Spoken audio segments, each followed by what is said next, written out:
Hello, once again. This is the Aftermath. This is Mick, the Doctor of Digital, and also Kendra Reiber, our co-parenting mentor. How are you today, Kendra? I'm wonderful, Mick. Glad to be back with you. Yeah, so we had an episode before Christmas, so I'm sure we have all kinds of great holiday stories at Christmas and New Year's. Yes, definitely. I felt like I took a 2 week sabbatical. It was great. I just walked away from everything. We all need that sometime. Is that right? Yes. So, how about you? The same thing. I went and visited mom and we hung out and we played with the dog, watched way more television than I ever watched in my entire life because that's what mom wants to do. And I go, okay, let's just watch TV. But it's spending time with her and it's good because we get good chat, good conversations, and also take her out to dinner, which is nice. There you go. Welcome, everybody, to the show. The purpose of the show is to educate and to inspire transformation. Everything that is wrong with families today are the hard topics that we discuss. Both of us have been subjected to the harsh reality and trauma of custody battles. We have not been alone. I wanted to mention the global premiere. We did have a guest, Elizabeth McNeese from the National Parents Organization, and we want to make note of it because actually one of us on this podcast episode is featured in We the Parents. Do you know who that might be, Kendra? I do. I'm super excited about this premiere, Mick. When this movie premiered at the legislative branches in the States, our podcast blew up. So, I'm really excited. Next Thursday, we have our premiere. Next Thursday, the 11th of January at 7 p.m. Eastern Standard Time on YouTube. Now, if you want some more details other than what I've just said, follow NPO, National Parents Organization, on Facebook. But the global premiere, We the Parents, 11th of January, 7 p.m. Eastern Standard Time. Did you know that women comprise nearly 20% of active duty personnel? Military service often involves sacrifice and acts of selflessness. From risking their lives in combat to supporting humanitarian missions, service members frequently go about above and beyond the call of duty. Military service often leads to significant personal growth. Facing challenges, overcoming obstacles, and adapting to new environments can build resilience, discipline, and self confidence. But service to others often comes at a cost, and the prevalence of domestic violence often is among women in the military is a concerning issue. The Department of Defense has conducted periodic surveys to assess the prevalence of domestic violence. The Defense Manpower Data Center publishes reports on domestic violence. Would you like to know what can be done to support our veterans and address domestic violence? During this episode, we'll discuss these issues to understand more and what can be done. By the end of this episode, we will encourage you to be better equipped to know the issues and encourage you to contact our guest, veteran, survivor, and thriver, Rocki. We'll be back in just a moment with Rocki.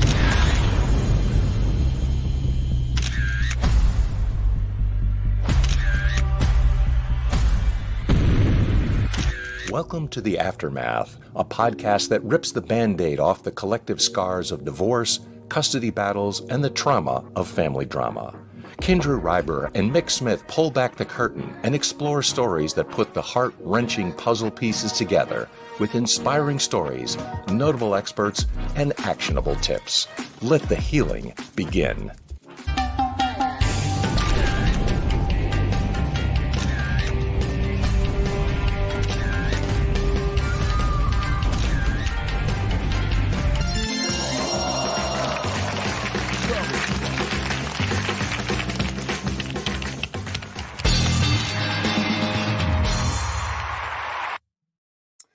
Rocki, thanks for joining us today. We appreciate your time. Thanks for having me.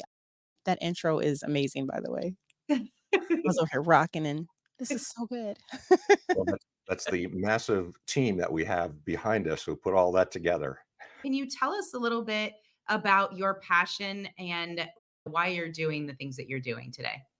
Yes. So currently I am a marketing expert. I've been doing that for 10 plus years. In October 2018, I retired from the military and I realized that I didn't want to have a boss anymore. In the military, we're always told what to do, how to do it, when to do it. And I just I was just over it. I just wanted to work for myself. So while I was in, I decided to find something that I loved, that I was good at. And at the time, it happened to be Instagram.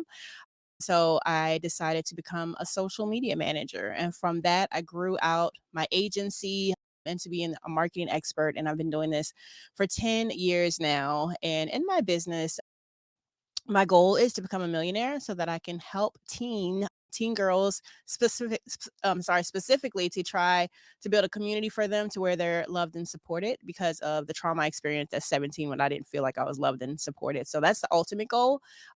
But my passion is marketing and teaching moms how to either be on their job and work their business at the same time or leave their 9 to 5 job by creating a business and a lifestyle that they love by using their business to leave their job.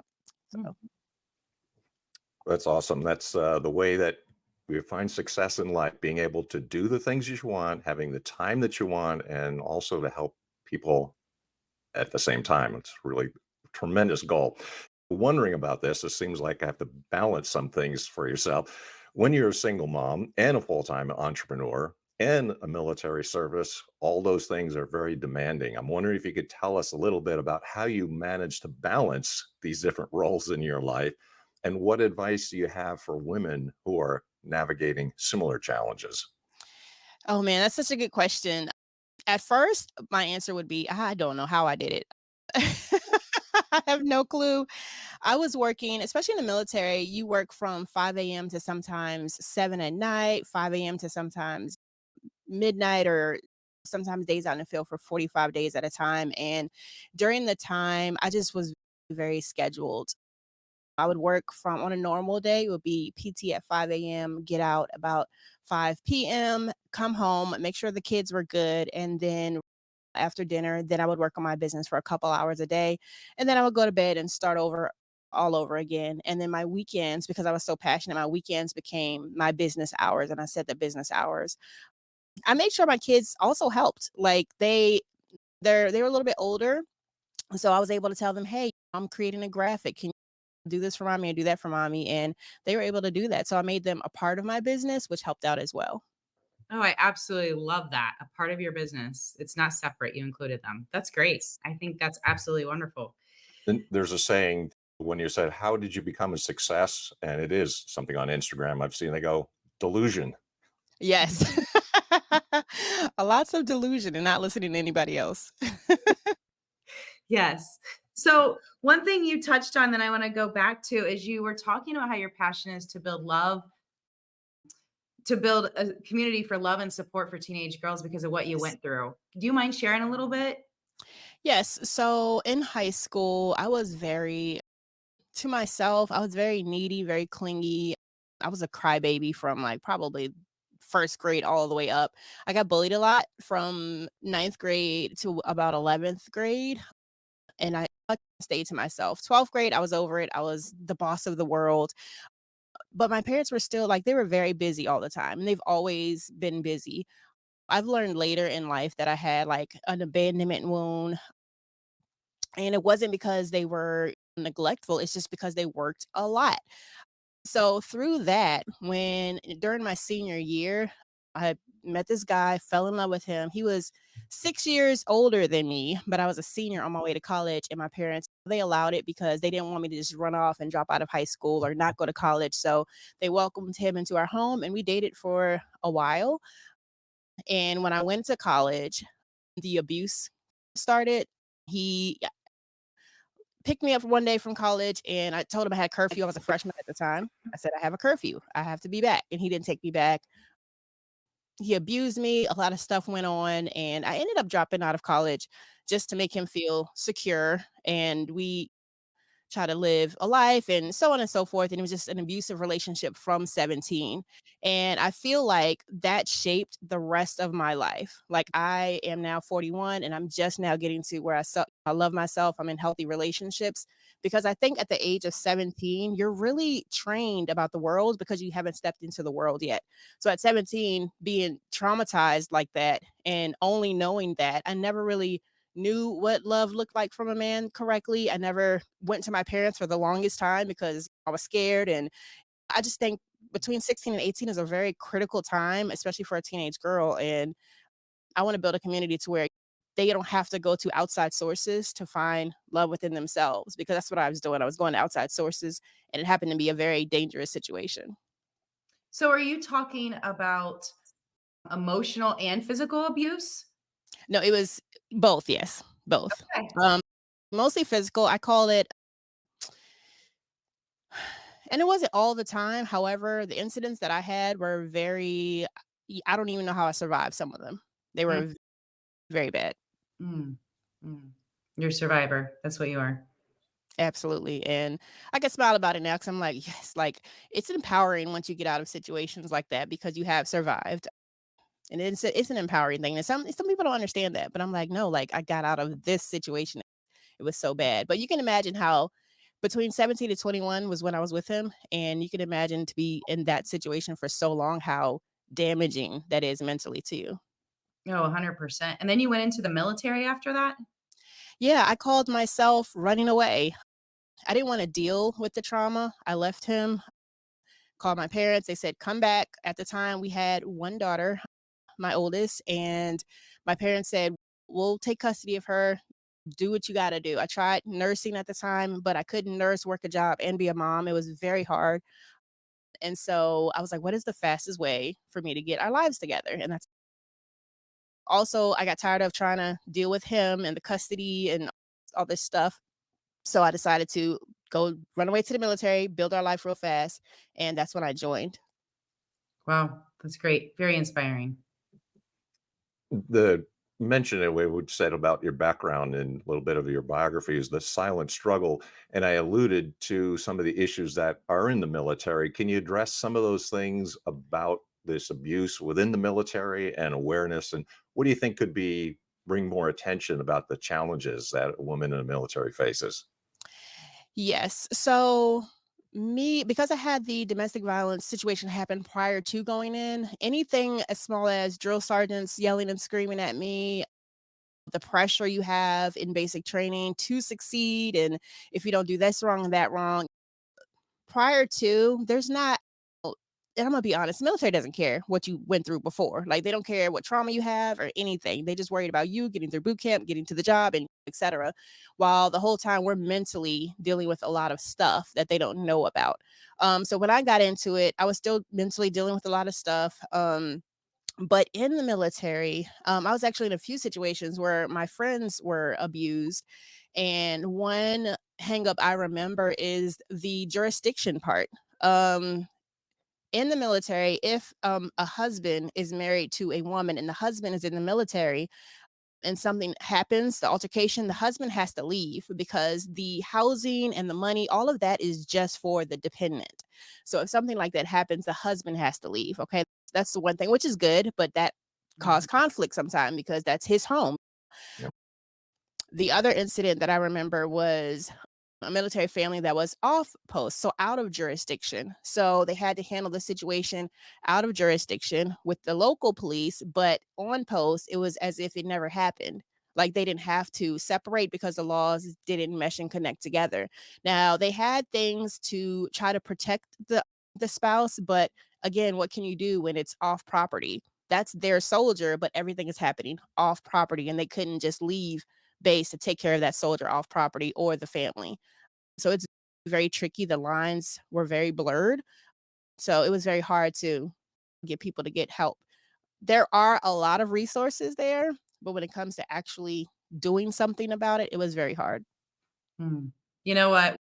We hear from a lot of parents that go to court and have custody battles. And you mentioned custody. So I'm guessing you went through something as well. And we hear and we assume from the outside looking in, if we've never gone through it, that there are standards and protections and things in place to protect people. But then once you get into it, you realize it's so skewed and it's just not what you thought. And it becomes more of a headache and entangled web. And it's just crazy that you would think we would protect our military personnel and parents that want to be good parents. And it's just not set up that way. No, it's not. I remember my mother had custody of my oldest. She had custody of my oldest, and then myself and her father had joint custody. Mhm. So she had the physical, we had the joint. So I had just as much visitation as he did. Now within the military, again, it depends on who wrote the custody papers. Military doesn't have a court system that controls that. They have JAG for advice. You can hire a military lawyer, but again, if you're living off base or on base, it depends on how that goes. But they don't I don't know how they are now, but at the time, they don't mesh together, and that's where the situation gets ugly, especially when it comes to money, because for the most part, they're gonna make sure that spouse is protected, the one that, whoever normally it's the wife, I'm just gonna say that. Normally, it's the mother that's protected, and it usually angers the father because he has to give all his money, and he really doesn't have a say because of a standard that the military has set. Mhm. That's interesting. So I know you said usually it's the mother that's protected. In my case of alienation and dealing with the courts, I wasn't protected. There was certain things that I think my ex was told from attorneys in order to get custody and get me out of their lives. And doing the research and talking to people, I found something that was called parental alienation. And that's what I experienced. Do you still have a relationship with your oldest? I have not talked to my oldest in 5 years.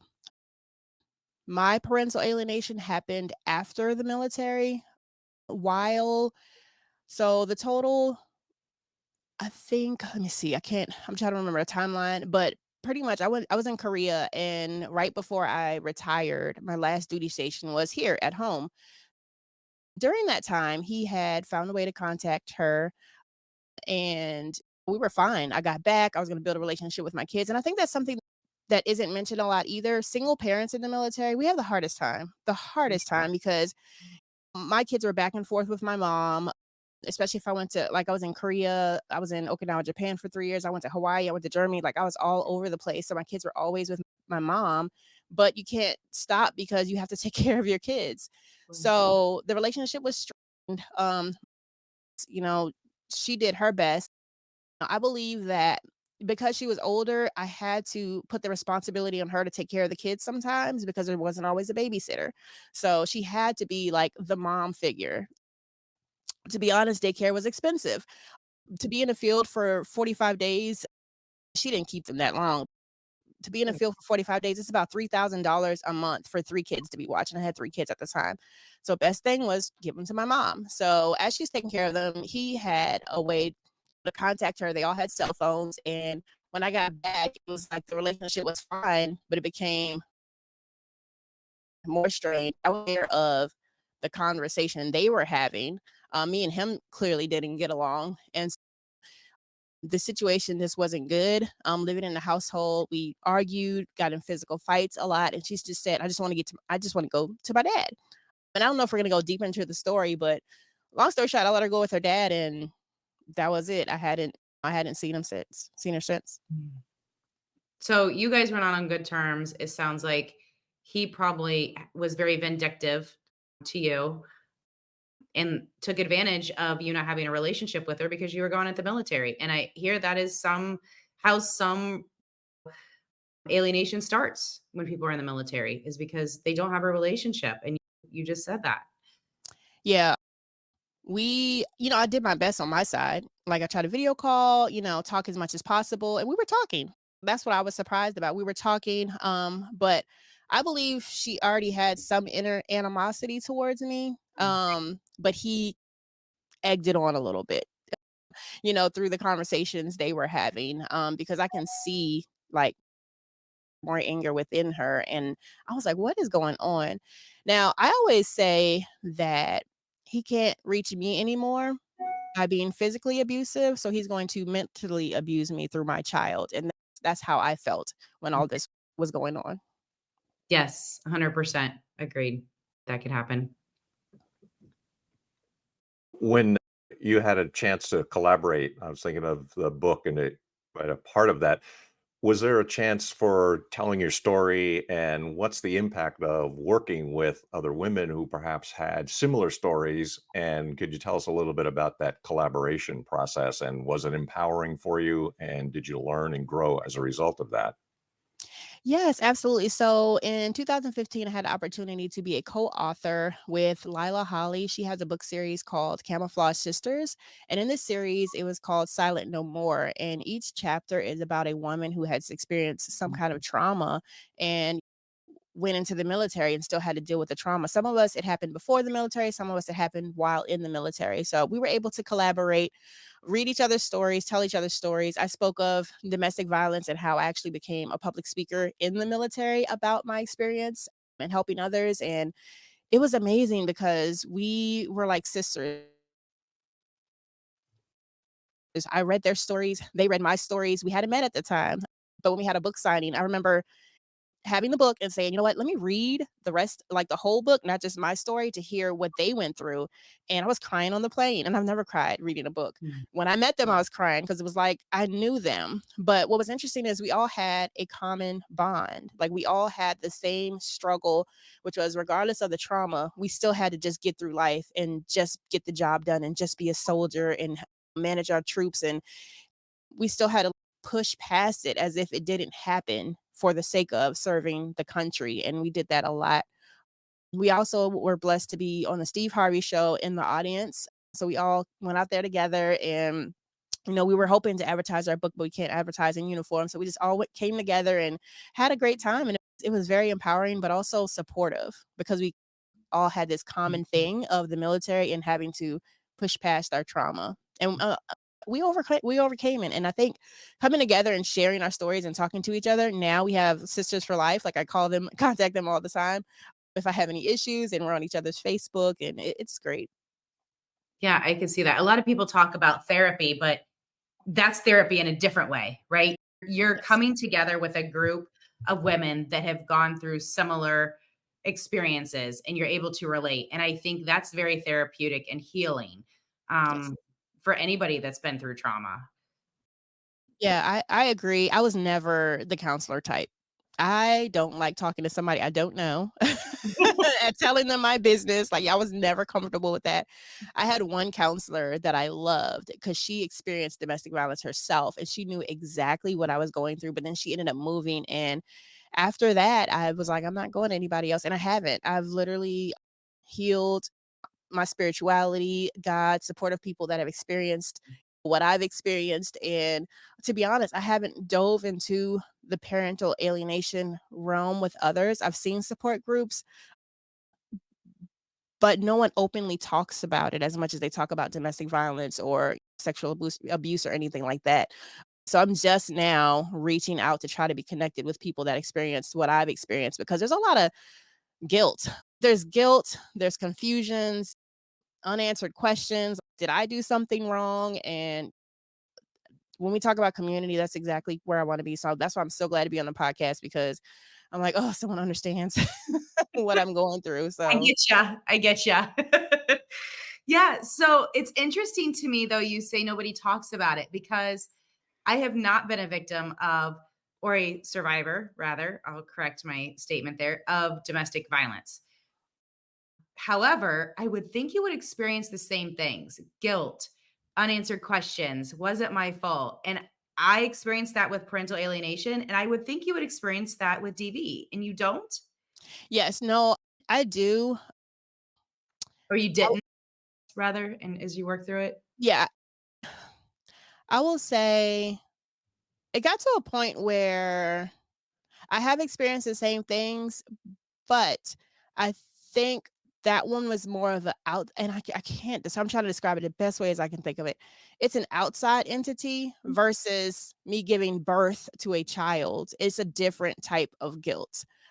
I worry about that, but I put myself in a back burner when it comes to the difference between that situation and me and my child's situation because in that situation he's an outsider. I can disconnect from him anytime. I can't disconnect from my child. Like I gave birth to my child. I will always have my child.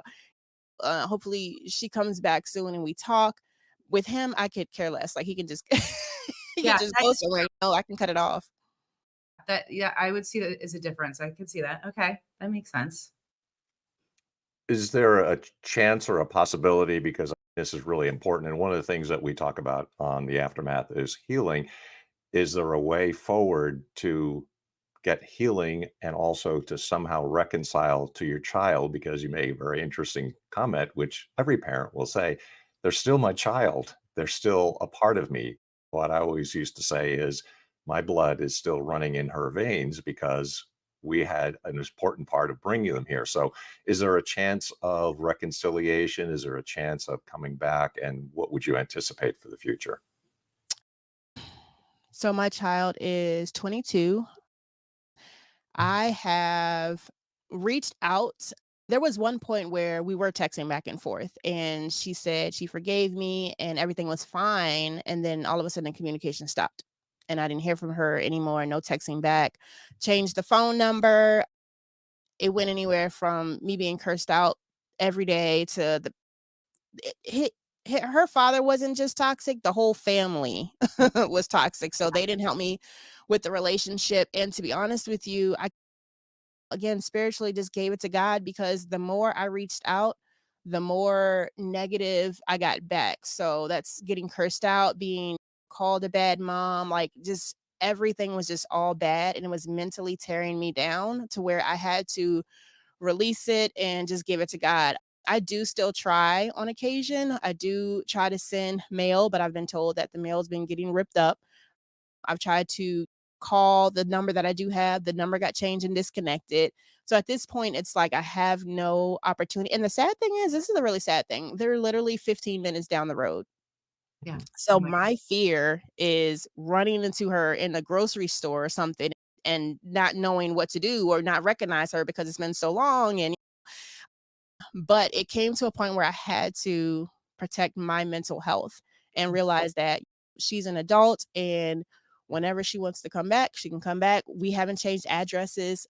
We haven't changed phone numbers. So I just have to leave it up to God and faith that she'll come back because I can't keep getting emotionally damaged and drained from this. Mhm. Yeah. And I know a lot of people are like, "Oh, but you didn't try enough." I get that. I did get that a lot. When I did express it to somebody, they're like, "But why aren't you doing this? And why aren't you doing that? Why aren't you doing this?" And I think people don't understand that you do a lot and then it just doesn't render back anything. And I have other children to raise. I also take care of my mother. I have to take care of my mother. And if I'm not mentally sane for them and I'm not doing anything, then everything will fall apart. So I have to be strong for them. Mm.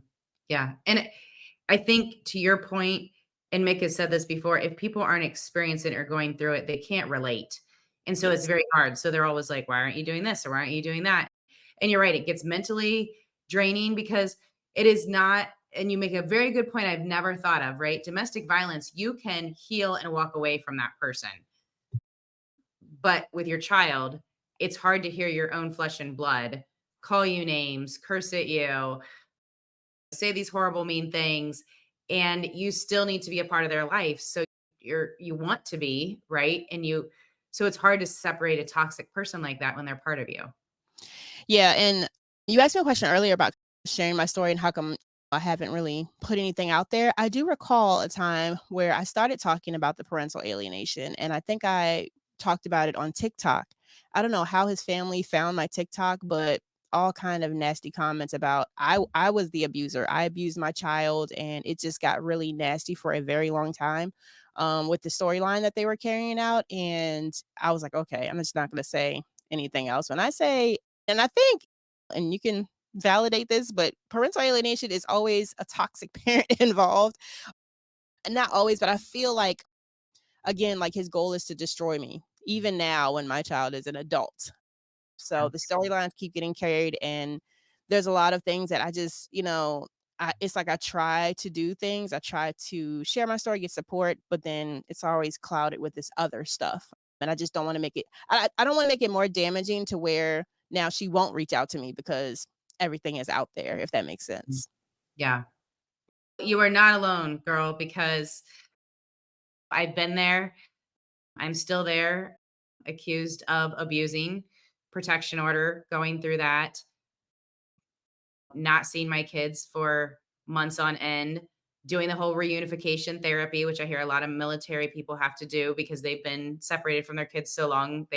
They're in a custody battle. They have to do reunification therapy. So I've been there with you. I totally get it. And they won't stop. They continually will just keep going. accusations all the time, right? False Yes. accusations. It's like, what's the next thing? What's the next thing they're going to hit me with? It gets exhausting, right? It's just exhausting. And it's really just, I don't know if they like to play games, but we've talked to so many different people on our podcast, and it's the same narrative every single time. It starts with some kind of accusation of abuse, and it goes from there. And yours started with abuse Mhm. with you. He saw you heal and grow and succeed and become successful and help other people through the trauma. And that probably made him upset. And so now he's using a different way to attack you. You nailed it on the head. And the even stranger part is, especially with him, is he tries to befriend me. Mhm. Like, for example, I'm a car addict, and he's, "Oh my god, I love your car, and when can we hang out?" And I'm like, I wanna hang out with my child. I don't wanna hang out with you." And it's the strangest thing because he can talk to me all day, but the minute I can ask about my child, and he's like, "Oh, she's great, she's fine, she's doing this, that, and the third." And I'm like, "Why don't send my number?" Or but whenever it comes to communicating and me connecting, it's like everything stops. Mhm. Um, so it's a cross between wanting to talk to him, to befriend him, to try to see how my child is doing, and also knowing that he will never let it get to that point. Yep. That Mick, correct me if I'm wrong, but I think it's textbook narcissist.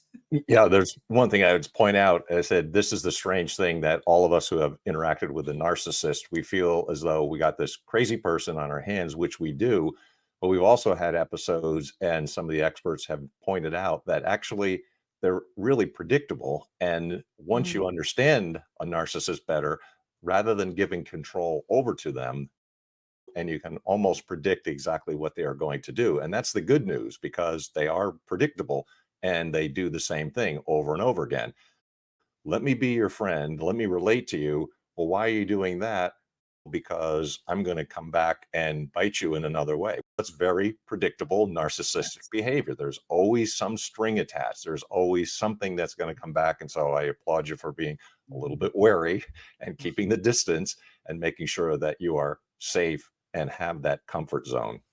Yes, and it's always about them too. That's the other thing with the narcissist. It's always about them, engaging with them, being interested in them. And so when he's asking to, when are you guys gonna take your car for a ride or whatever you had said, that Mhm. it's about him. It's supporting him, which is crazy to me. I don't know how you mentally do it when you have to still interact with him, like you said, for your child and just to have a relationship after abuse. And I don't interact with him. Once she hit 18 years old, it was like, okay, she's 18 now. So now she's 22. She can reach out. Like right now, I don't even bother to. I mean, I might run into him every once in a while at the gas station or something, and I'll ask. But other than that, I don't even go there. I just ask, how she's doing, and keep it moving. Um, it's interesting because when she moved in with him and got full custody, and this is something else that's interesting with the military, the child support thing. I say that I believe he got her to have child support because he never paid an ounce of child support for us. But because I didn't have custody and my mother did, as soon as he got her, he got me put on child support. And of course, with the military, they don't have to talk to me at all. All he has to do is say she's in the military. And they started pulling child support from me. And it was like, okay, I don't have an issue, but I want to see my child. So we went to court, set up visitation. And just like you were talking about the narcissistic stuff, I was like, pick her up every weekend. And then I would show up and they wouldn't be there. And then he would call the cops and say she didn't show up for custody. Then he went back to court and say she never showed up for her weekend custody visits. And I had to prove and go through the cycle of, yes, I am. Here's a picture of the house. Here's the timestamp. Like I did all of that. And ultimately, I spent a lot of money trying to fight this parental alienation and seeing my child just for them to say, we talked to your child and she doesn't want to see you. And she's a teen now. So you can stop. And I was like, oh, and I remember that. And I'm bringing that up because that was the most painful part, doing all of that just for her to say, I don't want to see her at all. And then be like, okay, granted. Yeah, So it was terrible. same here. I spent $190,000 in court, and same here. They're like, "We can't force the kids to see you." I'm like, "But Yes. because you caused this problem, you allowed it to go this long. If you would have been forced him making sure he showed up with the kids and following the contempts and things like that. Same thing. And you bring up a good point. Child support. A lot of people think if you don't see your child or you could give up rights to your child, if you give up rights, you don't have to pay child support, right? But You do. you, yeah, yeah, you do. So if you don't see your child, it has nothing to do with the child support. You're going to pay child support no matter what. They don't care if you see your kid or not. Even if you're trying to fight for your child and see and spend time with them, it's not connected in any way. You're like, okay, if I don't get to see my kid, then let's not give child support. Let's not have child support taken out. And they won't do that. Nope, Connected. nope, and people and that was my anger. It was like, oh, like, and I don't my child needs to be cared for. I don't have no issue with that, but I just wanna see that my child is cared for. So if I'm paying this child support, why can't I see my child and make sure you're taking care of my child? That sort of thing, and Yep, same here. Let me tell you, you are a very strong woman to go through domestic violence, heal from that, go into the military, have kids, have a successful family. It sounds like, and go through alienation at the same time. That's just blows my mind that you've done all that. Absolutely blows my mind. thank Kudos. you. I'll have to say, I have to give credit to God and spirituality and keeping me grounded because I'm sure there's times where you feel like you're gonna go crazy. Like, your thoughts just keep going and going, but stayed ground physically. My mother and father are very supportive, and my kids are supportive. They haven't seen their sister in 5 years, and we've been closer as a family trying to heal from all of this. Yeah. So, what do you do spiritually to heal? Can you give us some examples and share with our audience? Yes, I had to look at, number 1, my childhood wounds and why I attracted this person, because a lot of times, and I've had this debate with people, I feel like you attract a certain person based on what it is that you're missing in your life. So I feel like because I was, this needy, vulnerable person, I attracted someone that I could attach to that fed the need, but also made me feel wanted, that ended up being toxic. So I had to look at that wound and heal that wound. I also had to look at the mistakes that I did make because I wasn't the perfect mother. I wasn't abusive. There were some things where I'm like, okay, maybe I could have visited more, or maybe I just went through that. Spiritually, for me, prayer, asking for forgiveness and things, journaling a lot, but also not doing so much self-care that it was work, because at one point I was waking up in the morning, praying, journaling, meditating, exercising. Like, I was doing all this stuff for self-care that I was doing too much self-care. Like, I was like literally doing, and as a full-time entrepreneur, I was doing that all day and then my business all day, and it became overwhelming. And I had a young lady, she's my life coach. She said, "Why are you doing all of that? Just journal and or just pray, or whenever you're feeling something, write it down. You don't have to do a lot of self-care." Prayer, journaling, dealing with my own wounds and healing them has helped a lot. And the support and love of my family as well. You have to have a support group around you to support you, because you don't want to I don't think anyone can solve a problem by themselves, especially if you don't know what direction to take or what you've done, or it's just having someone else from the outside looking at a situation and being there to support you on the inside. Mm. So true. So many good points there. I never thought of you can overdo self-care. Did you, Mick? I probably am one of those people. I fall directly into the gender-based way that men think because we don't spend a whole lot of time, and that's why we die early of heart attacks. But so some of us, Mhm. you have to need a little bit more self-care. But I think I see what you're saying. And I just wanted to point out, you actually, Kindred stole my thunder. I was going to ask you the same exact question because I'm really curious about how this phrase of giving up to God, and I think a lot of us have realized, and this is what happens to us, this happened to me not because I'm a bad person, but it's actually to help us grow and also to learn a lot about ourselves. And I think you pointed that out. There's things that you could do, and then this is the way the world works. And the divine starts to point out that here are some elements of improvement, and here's what I would like you to do. So I really appreciate that answer. I really appreciate what you're saying because it is very much a healing idea. Yeah, and one thing that I realized as well, spiritual wise, is what helped me heal, to answer both of your questions, was realizing I believe that we chose this mission on earth. Mm. So through the trauma, through my parental alienation experience, this I'm going through this mission right now so that I can help others to heal in their experience with those incidents. And it doesn't make sense to a lot of people, but when I realized spiritually, you know what, I chose this mission before I came on earth, and now I'm here going through this journey, and it isn't for me. Once I realized, okay, it really isn't for me. I'm experiencing it, but it's for others. It's not for me. That made stuff so much easier and easier to talk about as well. Mm. Yeah, excellent point. Mhm. There's an Great. idea that we've experienced everything and that we come in through the birth canal to relearn the things that we already know. And it happens for a reason in order then to assist others on the journey that we are on. Yes. Yay, we resonate. I love you guys. This is fun. This We is love great. conversation. Wonderful. Just to round us out here, tell us a little bit about what you're doing from the social media aspect and helping women develop a business where they can be a mom, an entrepreneur, whether it's leaving that 9 to 5. Take us back there and what you're doing, how you can help.